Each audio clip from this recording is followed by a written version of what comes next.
ऐसा नहीं है कि सनातन ने बहादुर लोग और बहादुर महिलाएं पैदा नहीं की। यह सिलसिला कभी रुका नहीं। फर्क सिर्फ इतना ही हुआ है कि समाज ने बहादुरों का साथ देना कम कर दिया है और चाटुकारों और दलालों का साथ देना शुरू कर दिया। अगर हम किसी से पूछे who is Bajirao, mostly people से मस्तानी वाले। मराठा एम्पायर के सबसे सफल सेनापति को बॉलीवुड ने एक आशिक बना के रख दिया, जो मूवी एक फिक्शन नॉवेल राव पर बनी थी। बाजीराव वो योद्धा था जो 20 साल की उम्र में अष्टप्रधान का पेशवा बन गया, मराठा एम्पायर को सबसे बड़ा और स्ट्रॉन्गेस्ट बनाया और निजाम की सेना को धूल चटा दी। डियर यूथ, पेशवा बाजीराव को लवर बॉय नहीं, वो योद्धा थे जिन्होंने जीवन काल में 41 लड़ाइयां लड़ी और एक भी नहीं हारे। तमिलनाडु के पेरम्बलूर जिले के एक गांव के मुसलमान एक दिन अचानक मद्रास हाईकोर्ट पहुंच गए। जानते हैं क्यों? क्योंकि उन्हें लगा कि वो उस गांव में बहुसंख्यक हो चुके हैं और इसलिए वहां रहने वाले हिंदुओं को दशकों पुराने धार्मिक त्योहार मनाने का अधिकार नहीं होना चाहिए। जी, आपने बिल्कुल ठीक सुना कि भाईजान बहुसंख्यक हुए तो भारत के गांव के अल्पसंख्य हिंदुओं की धार्मिक आज़ादी छीनने में जुट गए। खैर, वह मामला बरसों अदालत में चलता रहा और हाल ही में मद्रास हाईकोर्ट की रिवीजन बेंच ने एक महत्वपूर्ण निर्णय देते हुए मुसलमानों की अपील निरस्त कर दी। अदालत ने कहा कि भारत जैसे देश में अगर जगह जगह बहुसंख्यक समुदाय इसी तरह की मांग करने लगे तो क्या होगा। मद्रास हाईकोर्ट ने न्याय का पक्ष रखा। लेकिन आप केवल यह सोचिए कि भारत में जहां भी जनसंख्या का संतुलन बिगड़ रहा है वहां क्या होने वाला है। बंगाल की कहानी आप रोज देखते सुनते हैं, कश्मीर आपके सामने है, यूपी के कई शहरों से हिंदुओं को भागना पड़ा था। वह तो ईश्वर की कृपा हुई कि भाजपा सत्ता में आ गई, अन्यथा आज उत्तर प्रदेश की स्थिति क्या होती यह सोचकर ही मन कांप उठता है। कहने का अर्थ केवल यह कि भारत के हिंदुओं को अगर रत्ती भर भी भ्रम है कि यहाँ कोई गंगा जमनी तहजीब चलती है और भाईजान जो बरसों से साथ रहते आए हैं वो उनके साथ खड़े होंगे, तो यह विशुद्ध मूर्खता है। ऐसी कोई गलतफहमी उन्हें नहीं होनी चाहिए। उदाहरण एक नहीं, दर्जनों हैं। मैम कुछ बोलना चाहेंगे आप? मैम अपने पक्ष में कुछ बोलना चाहेंगे? मैम आपने जो किया था उसके लिए क्या कहेंगे आप? मैम कुछ बोलना चाहेंगे आप? Thank you sir. Thank you. कोई बात नहीं। आप बता रहे हैं आरोपी है बन गई, बस ठीक है। वो भी हम मिट जाएंगे जो देश को तोड़ा करते हैं, वो भी हम मिट जाएंगे जो देश को तोड़ा करते हैं। भगवा जैसे शब्द को भी आतंक से जोड़ा करते हैं। वाह वाह वाह वाह वाह वाह। कि आंखों में जो पाल रखा है सपना ही रह जाएगा। कितनी भी कोशिश कर लो पर भगवा मिटना पाए। कि आंखों में जो पाल रखा है सपना ही रह जाएगा। कितनी भी कोशिश कर लो पर भगवा मिट ना पाएगा। अरे जलते दीपक में भगवा है, कब तक उसे बुझाओगे? और भगवा मिटाने वालों कैसे सूरज चांद मिटाओगे? भगवा मिटाने वालों कैसे सूरज चांद मिटाओगे?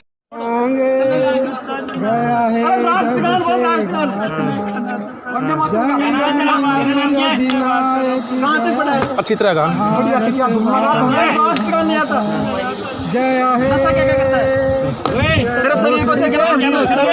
हिंदुस्तान में ही रहा आजादी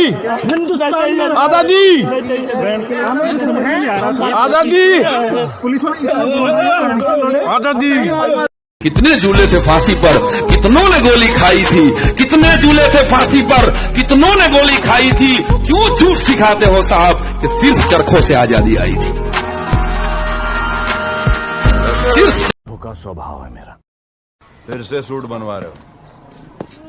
यहाँ एक बार घोड़ी पे चढ़ना नसीब नहीं हुआ, ये साले को घोड़ी पे घूम रहे तब से।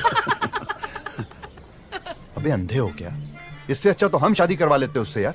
प्यार तो करते ही थे, साले को संभाल भी लेते। अरे पाप है ये। अरे पाप है भैया, पाप है, घनघोर पाप है। अरे पापी है ये। अबे इनको लग रहा है कि वो एक सीधी सादी इनके हिसाब की लड़की है। जिस चेहरे से प्यार हुआ था चेहरा भी वही है, तो बस लपक लो। पुरानी वाली की टक्कर।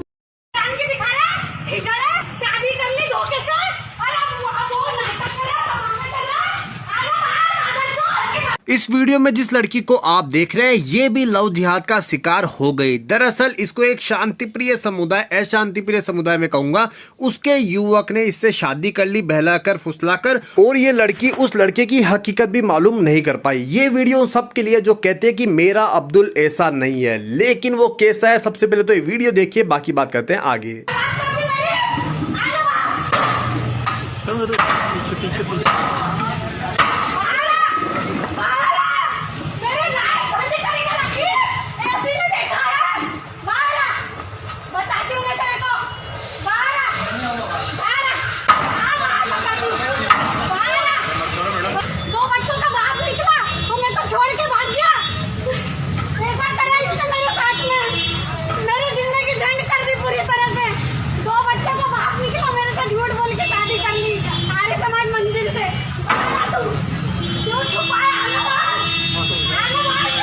वीडियो देख के आपको समझ में आ गया होगा कि आखिर यहाँ पे क्या हुआ। दरअसल ये लड़का जो है ये निकला मुस्लिम और 2 बच्चों का बाप निकला। इसने आर्य समाज मंदिर में ले जाकर इस लड़की को बेवकूफ बनाकर और शादी कर ली और बोल दिया कि मैं यहाँ पे हिंदू लड़का हूँ, और इसने आर्य समाज मंदिर में शादी कर ली। लेकिन बाद में जब इसको हकीकत पता पड़ी तो लड़की के पास रोने के अलावा कुछ भी नहीं था। जबकि इस लड़की के घर वालों ने पहले इसको समझाया था, तब लड़की नहीं मानी। बाद में इसको पता पड़ा कि ये जो है शांतिप्रिय समुदाय का युवक, इसके 2 बच्चे और शादी इसने आर्य समाज मंदिर में इसके साथ में कर ली, और अब ये दर दर भटक रही है इंसाफ पाने के लिए। आपका क्या कहना है इस मामले में, आप नीचे कमेंट करें, वीडियो को ज्यादा शेयर करें, सभी बहनों तक पहुंचे ताकि इनकी असलियत सब तक पहुंचे। जाने से पहले चैनल को सब्सक्राइब कर दे, घंटे के निशान को दबा दे ताकि हर वीडियो आप तक सबसे पहले पहुंचे। तो आज के वीडियो में इतना ही।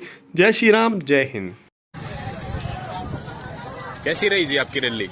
रैली में तो मजे आ गए, पर पैसे तो ना मिले मेरे भाई। यो तो रैली मारी नहीं कटेगी। तो आप अपनी इच्छा से नहीं आए रैली में? थे भाई साहब, बिल्कुल इच्छा से। यो तो इस सामान भी खुआ था, पर पैसे में कोई मजदूरी तो नहीं दे रहे। 3.5 समय। अच्छा, यहाँ आने से पहले आपकी दिहाड़ी तय हुई थी, इतने रुपए देंगे आपको? बातचीत हो गई। अभी क्या कह रहे हैं अभी? अब पैसे ही नहीं दे रहे, 1 घंटे तो चक्कर चला रहा है, कहना कल लेंगे। कहाँ से आए हो आप? बहादुरगढ़ से हो। क्या काम करते हो? मजदूरी करते हो। तुम कुल कितने आदमी आए थे? 48 आदमी उस बस में है। 48 उसमें है, 70 इसमें है। 118 आदमी आए थे। तो बाकी कहाँ गए? सारे 118 यही। तो कितनी दिहाड़ी में लेके आए थे आप? 350 रुपए। 350 रुपए में? ठीक है। तो अभी कैसे जाओगे आप? आपको अभी आपके पैसे देने से मना कर रहा है?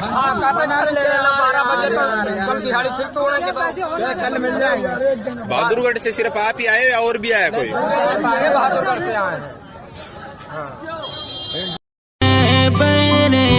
लोग ये कह रहे बस तू ही नजर आए, कब आओगे मेरे अखिलेश, तुम्हें यूपी बुलाती है। आपको यह जानकर आश्चर्य होगा कि एक समय में कोलकाता देश का नंबर 1 मेट्रो सिटी हुआ करता था। मुंबई और दिल्ली उससे बहुत पीछे थे। आज कोलकाता व्यापार और उद्योग के मामले में बहुत पिछड़ चुका है। ऐसा क्यों हुआ, यह जानना आपके लिए आवश्यक है। तभी आप समझ पाएंगे कि इन दिनों पंजाब में क्या हो रहा है। स्वतंत्रता के बाद कोलकाता में देश की 3 सबसे बड़ी कंपनियों बिरला, जेके और थापर के मुख्यालय थे। टाटा भी अपना हेडक्वार्टर मुंबई से कोलकाता शिफ्ट करने की तैयारी में थे। लगभग सभी मल्टीनेशनल कंपनियों के मुख्यालय कोलकाता में ही थे। देश के सभी एयरपोर्ट को मिलाकर जितनी उड़ानें थी, उनसे भी अधिक अकेले कोलकाता हवाई अड्डे से संचालित होती थीं। कोलकाता कला, संस्कृति और सिनेमा का भी अड्डा था। लेकिन तभी बंगाल में कम्युनिस्ट यानी वामपंथी पार्टियों ने जड़ें जमाना शुरू कर दी। उन्हें चीन का समर्थन मिला हुआ था। कम्युनिस्टों ने सबसे पहले उद्योगपतियों और व्यापारियों को गरीबों का खून चूसने वाला घोषित कर दिया। बंगाल के मिलों और कारखानों में हड़तालें होने लगी। अक्सर हिंसा भी होती थी। बंगाल की वामपंथी सरकारें मजदूरों की भलाई के नाम पर हड़तालों और हिंसा का समर्थन करती रहीं। परिणाम ये कि अधिकतर उद्योग बंगाल छोड़कर चले गए। आज ममता बनर्जी भी उसी नीति को आगे बढ़ा रही हैं। कोलकाता में मशहूर उद्योगपति आदित्य बिरला को कार से बाहर खींच लिया गया था, वो भी तब जब वो बंगाल के मुख्यमंत्री से मिलने जा रहे थे। वामपंथी गुंडों ने उनके कपड़े फाड़ दिए। इस घटना से वो इतने दुखी हुए कि फिर कभी बंगाल नहीं गए और अपनी पूरी कंपनी को मुंबई स्थानांतरित कर दिया। इस घटना के बाद टाटा ने भी कोलकाता जाने का अपना फैसला हमेशा के लिए रद्द कर दिया। फरवरी 1968 में रविंद्र सरोवर स्टेडियम में अशोक कुमार नाइट्स के दौरान कम्युनिस्ट पार्टी के कार्यकर्ताओं ने जो कांड किया, वैसा भारत के इतिहास में पहले कभी नहीं हुआ था। वामपंथी गुंडों ने कार्यक्रम में आई कई महिलाओं के साथ बलात्कार किया और उनमें से कुछ की हत्या भी कर दी। अगले दिन कई महिलाओं के शव स्टेडियम के पास तालाब में तैरते मिले थे। तब कम्युनिस्ट पार्टी ने ये कहते हुए अपना बचाव किया था कि ये घटना अभिजात्य वर्ग के विरुद्ध गरीबों की क्रांति थी। एक तरफ उद्योग धंधे कोलकाता को छोड़कर भाग रहे थे, दूसरी तरफ मदर टेरेसा का धर्मांतरण गिरोह पैर पसार रहा था। मिलों में काम करने वाले हजारों मजदूरों को मदर टेरेसा ने अपने चंगुल में फंसा लिया। उन दिनों के बंगाल की तुलना अब आज के पंजाब से कीजिए। पंजाब में भी कांग्रेस की शह पर पिछले कुछ वर्षों में ईसाई मिशनरीज महामारी की तरह फैल चुके हैं। वामपंथी संगठन किसानों के नाम पर राजनीति कर रहे हैं। उद्योगपतियों के बहिष्कार की बातें हो रही हैं। मोबाइल कंपनियों के टावर तोड़े जा रहे हैं। पंजाब अभी देश के सबसे समृद्ध राज्यों में से एक है। एक बार वहाँ की अर्थव्यवस्था चौपट हो गई तो ईसाई मिशनरियों की लॉटरी लग जाएगी। भारत को 5 ट्रिलियन इकोनॉमी बनाने का प्रधानमंत्री नरेंद्र मोदी का सपना ध्वस्त हो जाएगा।